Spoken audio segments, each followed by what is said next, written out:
The massive crystalline ship drifted silently through the void between stars. Inside its gleaming corridors, Captain Vorth moved with the proud grace of his species. At nearly 10 feet tall, his translucent blue skin caught the artificial light and scattered it in beautiful patterns across the walls. The Valkyrian had spent 40 years collecting the most exotic creatures from across the known galaxy, and today marked his greatest triumph. Emma Richards sat quietly in the corner of her elaborate prison, watching everything with careful eyes. The 23-year-old human had been a combat engineer just 3 months ago, serving with the Earth Defense Corps on humanity's first diplomatic mission to the outer sectors. Now she wore simple gray clothing and lived behind energy barriers, displayed like a rare animal in an expensive zoo. The habitat they had built for her was impressive by any standard. Synthetic rocks provided places to climb and hide. A small waterfall trickled down one wall, feeding a clear pool. Soft grasses covered the floor, and artificial sunlight warmed the air. To her alien captors, it represented the height of luxury for a primitive creature. To Emma, it was a cage with pretty decorations. "Ladies and gentlemen of the Galactic Council," Captain Vorth announced as his guests gathered around the viewing panels. "I present to you the crown jewel of my collection. A genuine human from the recently contacted Sol system." The assembled aliens pressed closer to get a better look. Emma counted at least 8 different species among the crowd. There was Ambassador Thrix, whose insect-like body clicked and buzzed as he communicated with others of his kind. The gaseous mole representatives floated in their containment suits, their forms shifting like colored smoke. Several reptilian saurians stood at the back, their scales gleaming under the chamber lights. "Remarkable," whispered Dr. Yeln, a renowned xenobiologist whose forearms moved independently as she took notes. "Such a fragile-looking specimen. How did they possibly achieve interstellar travel?" "Luck, most likely," replied Ambassador Thrix, his compound eyes studying Emma with scientific curiosity. "Notice the complete absence of natural weapons. No claws, no protective shell, no venom glands. They appear to be herbivores, though our initial studies suggest they consume meat as well." Emma remained perfectly still, but inside her mind was racing. Every conversation gave her new information about galactic politics, technology, and most importantly, the assumptions these advanced species made about humanity. They saw her small size and soft skin and concluded she was weak. They observed her calm behavior and decided she was docile. They watched her use simple tools and assumed she was barely intelligent. All of these assumptions were dangerous mistakes. Captain Vorth activated several controls, and Emma's environment began to change. The temperature rose, then fell. The atmospheric pressure shifted. Lights dimmed and brightened in different colors. "Watch how the specimen adapts," he explained proudly. "Humans show remarkable environmental flexibility despite their obvious physical limitations." The crowd murmured appreciatively as Emma adjusted to each change without apparent distress. What they didn't realize was that her military training had included survival in extreme conditions. She had endured Arctic cold and desert heat, high altitude and deep ocean pressure. These minor environmental changes were nothing compared to what she had experienced during her 3 combat tours. "The species shows signs of tool use," continued Captain Vorth, releasing several simple objects into the habitat. There were metal rods of different lengths, some flexible materials, and various geometric shapes. Primitive, but effective for their level of development. Emma approached the objects slowly, appearing cautious and curious. To the observers, she looked like an animal investigating unfamiliar items. In reality, she was conducting a detailed engineering analysis. The metal rods were some kind of lightweight alloy, stronger than steel but with different stress characteristics. The flexible materials had interesting electromagnetic properties. The geometric shapes were clearly components from some larger system. As she manipulated the objects, apparently through trial and error, Emma was actually memorizing the construction techniques used by her captors. Every joint, every surface finish, every material choice told her something about alien manufacturing capabilities and technological limitations. "Fascinating," Dr. Yeln observed as Emma successfully combined several pieces into a crude but functional tool. "It appears to learn through experimentation rather than instruction. Very similar to the Gorth specimens we studied last year." The comparison to the Gorth made several aliens chuckle. The Gorth were known throughout the galaxy as particularly stupid creatures, useful only for heavy labor in dangerous conditions. The suggestion that humans were similar was clearly meant as an insult. Emma felt a flash of anger but kept her expression neutral. Let them underestimate her. Let them think humans were nothing more than clever animals. Every moment of their arrogance was another piece of intelligence she could use. As the demonstration continued, Emma learned about energy weapons, faster-than-light communication, artificial gravity, and dozens of other technologies that humanity was still struggling to understand. She listened to casual conversations about military strengths, trade routes, and political alliances. Most importantly, she began to understand the psychology of the species that had captured her. They were advanced, certainly. Their technology was impressive, and their knowledge vast. But they had grown comfortable in their superiority. They had forgotten that intelligence could take many forms, and that underestimating an enemy was often the first step toward defeat. When the crowds finally dispersed for the evening, Emma was left alone in her beautiful prison. But she was no longer the confused and frightened soldier who had been captured 3 months ago. She was becoming something much more dangerous. She was becoming a weapon that her enemies would never see coming. 2 weeks had passed since Emma's first display, and she had carefully established what her captors believed were normal behavioral patterns. Every morning, she would wake at the same time the ship's artificial lighting began its day cycle. She would eat the bland nutrient paste they provided, drink from the small waterfall, and spend hours moving objects around her habitat in what appeared to be simple play. The aliens found her activities charming and predictable. Dr. Yeln had even written a research paper about human behavioral cycles, noting how the specimen showed typical mammalian curiosity combined with basic problem-solving abilities. What none of them realized was that Emma was conducting systematic reconnaissance of every component in her environment. The morning brought unusual excitement to the ship. Captain Vorth had received a transmission that made his crystalline features glow with pride. Admiral Korseth of the Zephyrian Empire was requesting permission to board and examine the human specimen personally.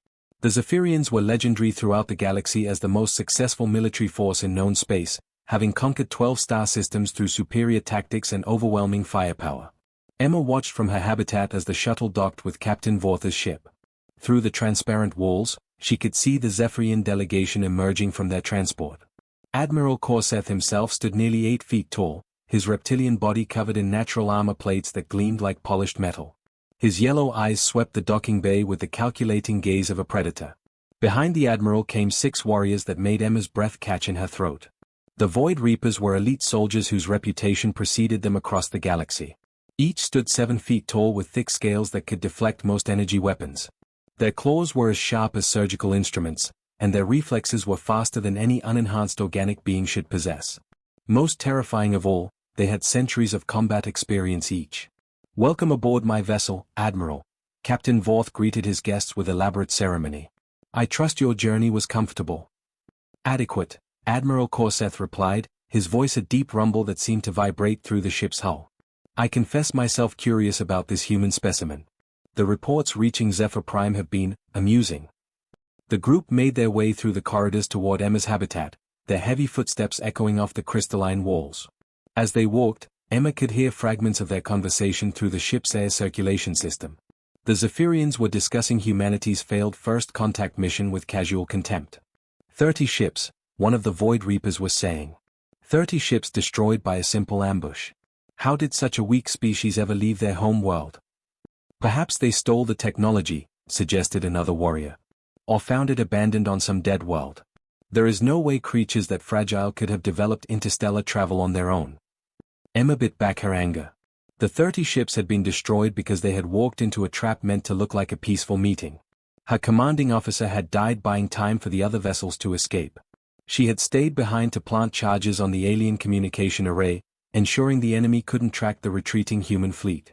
But to these aliens, it was just proof of human weakness. When the delegation reached her habitat, Emma was sitting quietly near the waterfall, apparently grooming her hair.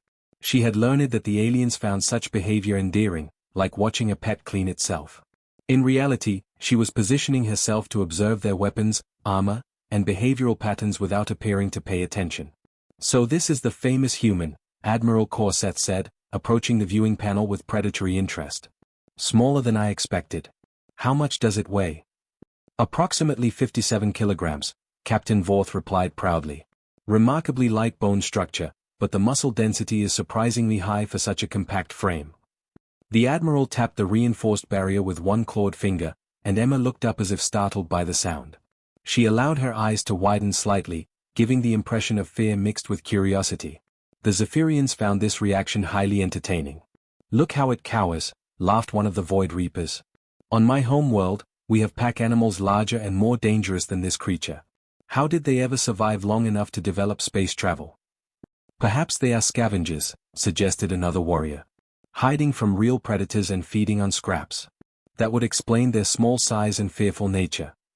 Admiral Corseth studied Emma more carefully, his yellow eyes analyzing every detail of her appearance and behavior.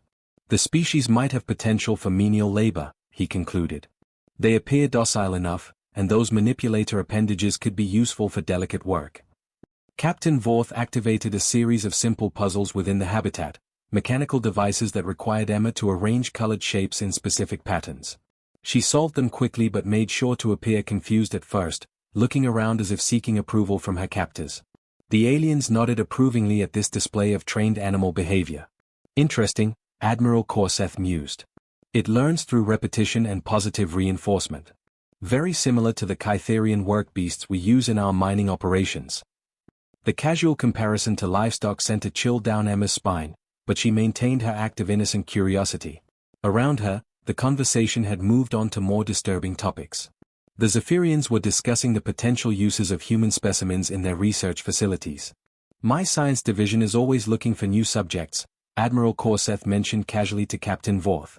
We have learned a great deal about biological systems by studying other primitive species. This human might provide valuable data about mammalian physiology. Emma's blood went cold. They weren't just talking about keeping her as an exhibit. They were planning to dissect her like a laboratory animal. The ship's maintenance shafts had never been designed for living creatures to navigate.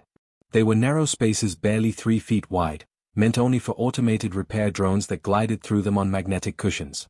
But Emma was small enough to crawl through areas that the towering aliens couldn't even imagine as potential passages.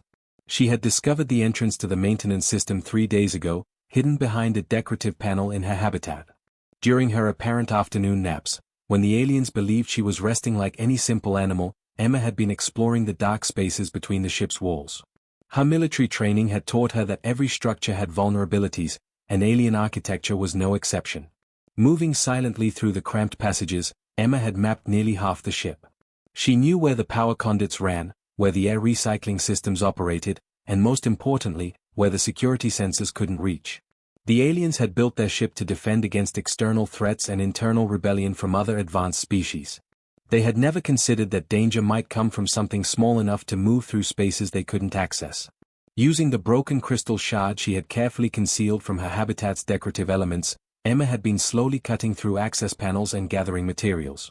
The nutrient delivery tubes, when disconnected and sealed at both ends, made excellent pressure vessels. The habitat's lighting components contained electronic circuits that could be rewired with patience and skill.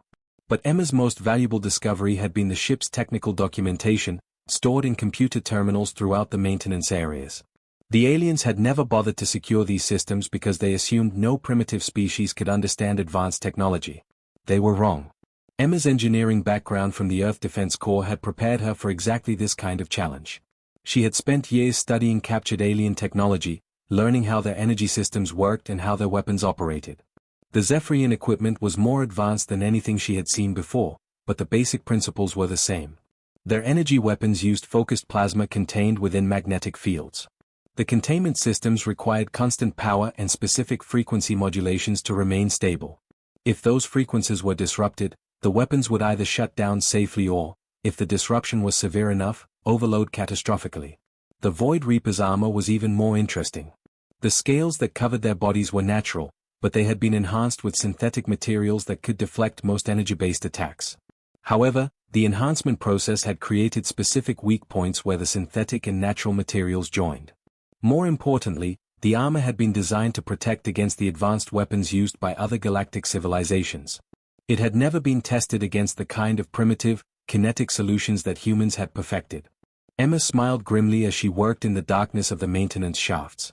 The aliens saw her small size and lack of natural weapons as evidence of weakness. They didn't understand that humans had survived on Earth by becoming the most efficient predators the planet had ever produced. They had learned to kill creatures much larger and stronger than themselves using nothing but intelligence, planning, and the willingness to do whatever was necessary to survive. Over the past 2 weeks, Emma had been carefully observing the Void Reaper's patrol patterns. They moved through the ship in predictable routes, checking the same locations at the same times every day. Their confidence in their own superiority had made them careless. They didn't vary their schedules or watch for threats they couldn't imagine.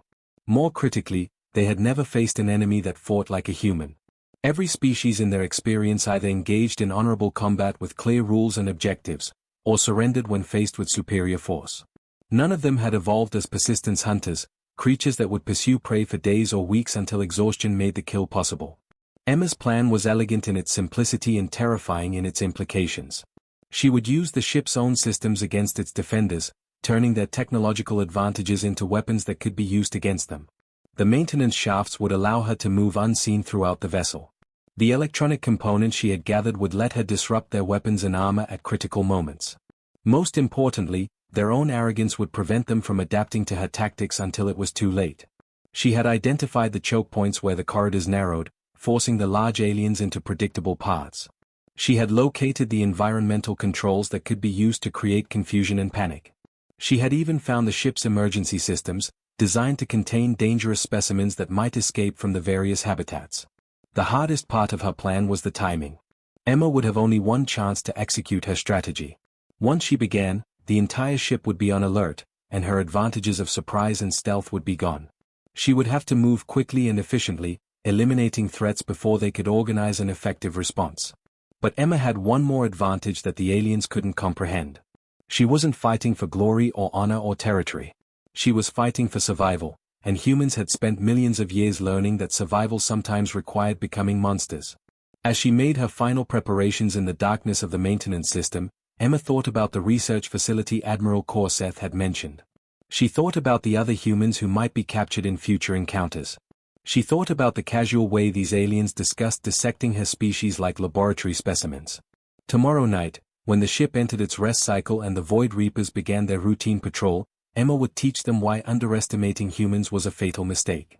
She would show them that intelligence and determination could overcome any advantage of size or strength. The galaxy was about to learn what human warfare actually looked like. Sergeant Veltar was walking his midnight patrol through the ship's lower corridors when Emma dropped silently from the maintenance shaft directly above his head. Her improvised weapon, a razor-sharp crystal blade wrapped with nutrient tubing for a secure grip, slid between the armor plates at his neck with surgical precision. The big warrior collapsed without making a sound. Emma was already moving before his body hit the floor. She had exactly 4 to 7 seconds before his patrol partner would round the corner and discover what had happened.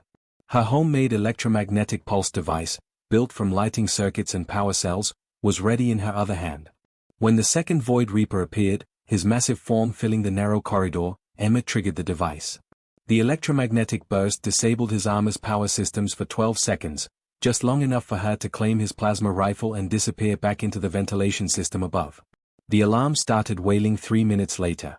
Admiral Corsetha's voice boomed through the ship's communication array, his usual calm replaced by barely controlled fury. All units, we have a containment breach. The human specimen has escaped its habitat. Seal all sections and begin systematic searches. Exercise extreme caution, it may be carrying some kind of biological weapon. Emma almost laughed at their continued stupidity. Even now, faced with the death of 2 elite soldiers, they assumed she was nothing more than a diseased animal that had gotten lucky. They couldn't imagine that a primitive creature might actually be dangerous through skill rather than accident. Moving through the air circulation system like a ghost, Emma could hear the remaining 4 Void Reapers coordinating their search. Their voices carried clearly through the metal ducts, and their tactical discussions revealed exactly how they planned to hunt her down. They were following standard containment protocols, the same procedures they would use for any escaped specimen. They sealed sections of the ship to limit her movement.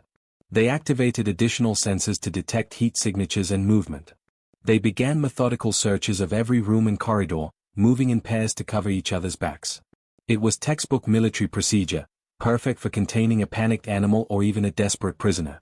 What they weren't prepared for was an enemy who understood their tactics better than they understood hers. Emma had spent 3 years studying alien military doctrine through captured intelligence reports. She knew how the Zephyrians thought, how they fought, and most importantly, how they expected their enemies to behave. They were honorable warriors who followed established rules of engagement. They had never encountered human warfare, which followed only one rule: win at any cost. The second engagement happened in the ship's hydroponics section, a vast chamber filled with growing systems that produced food for the alien crew. Two Void Reapers entered together, their weapons ready and their movements coordinated.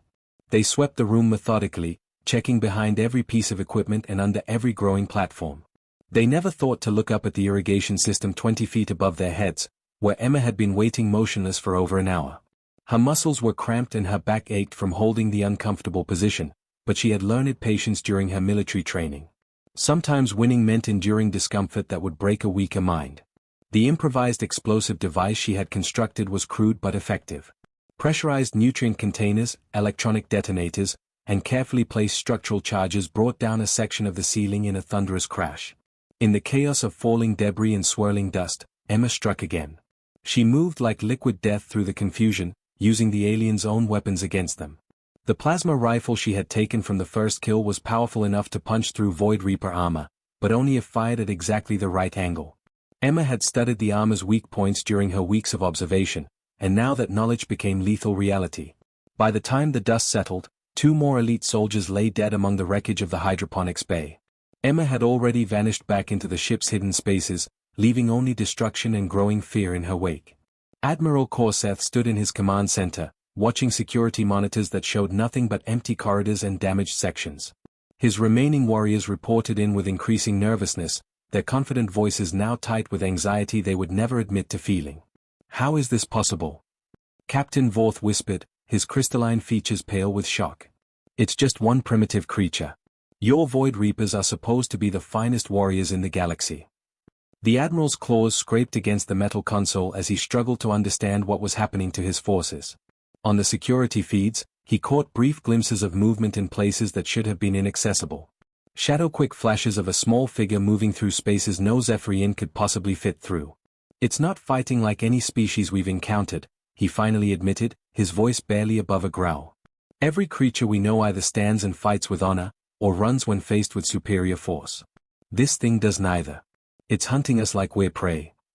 The truth was beginning to penetrate their arrogance, but it was already too late. Emma had spent her entire life learning to hunt creatures larger and more dangerous than herself. Now she was loose in their ship with their own weapons, and she understood their psychology better than they understood hers. The storm had begun, and it would not end until every threat was eliminated. The final confrontation took place in the ship's central hub, a massive spherical chamber where all the vessel's critical systems converged. Admiral Corseth had ordered his 2 remaining Void Reapers to make their last stand here, convinced that their superior positioning and overwhelming firepower would finally end the nightmare that had torn through his elite forces.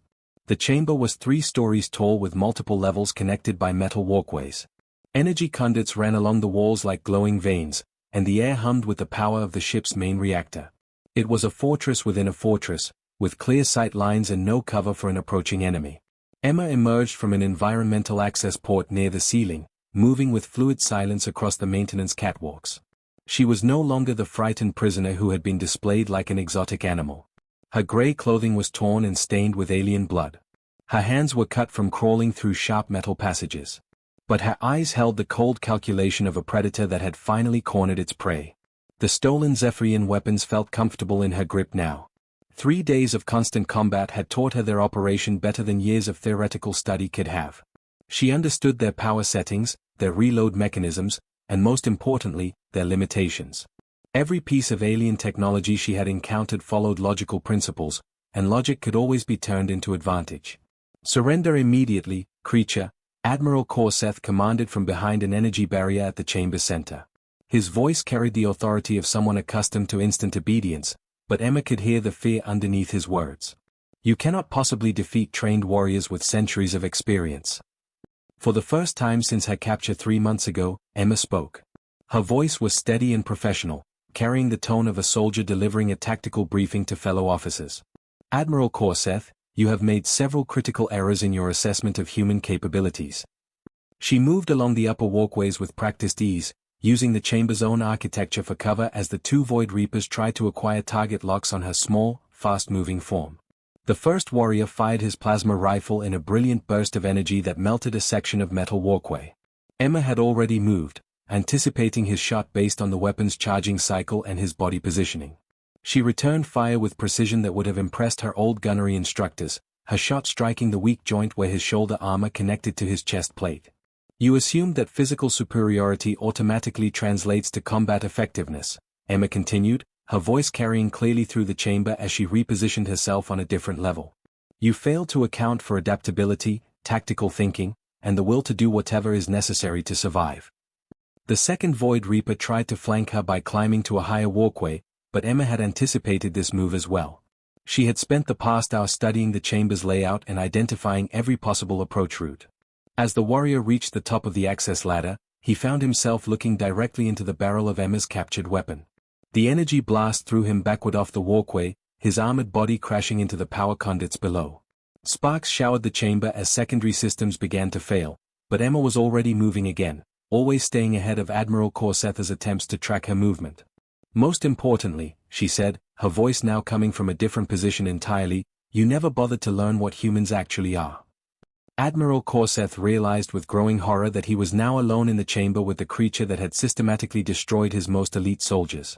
His energy barrier was the only thing standing between him and a small human who had somehow become the most dangerous predator he had ever encountered.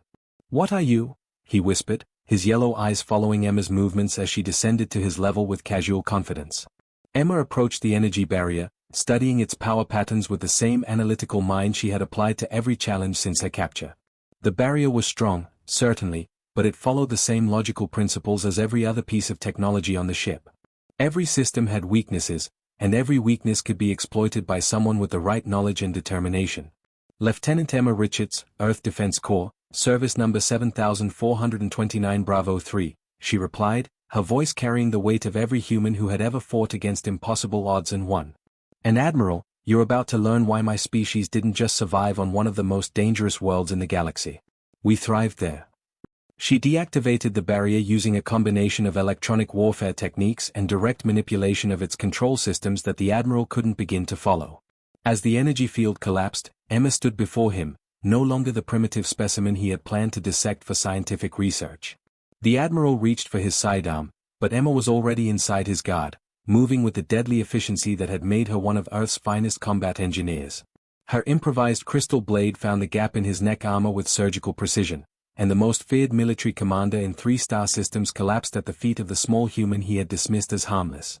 Emma stood over his body for a moment, then moved quickly to the chamber's main computer terminal. Her fingers flew over the alien interface as she uploaded the ship's entire database to a hidden transmission beacon. Every tactical assessment, every technological specification, every piece of intelligence about galactic military capabilities was now broadcasting toward human space on a narrow-beam signal that would take months to reach its destination. But it would reach Earth eventually, and when it did, humanity would know exactly what they were facing. Emma made her way to the escape pod bay, moving through corridors now empty of threats. As her small craft ejected from the alien vessel and accelerated toward the nearest hyperspace beacon, she allowed herself a small smile. The galaxy had made a critical error in underestimating her species. Soon they would learn that when humans promised to remember their fallen, it wasn't just sentiment. It was a declaration of war.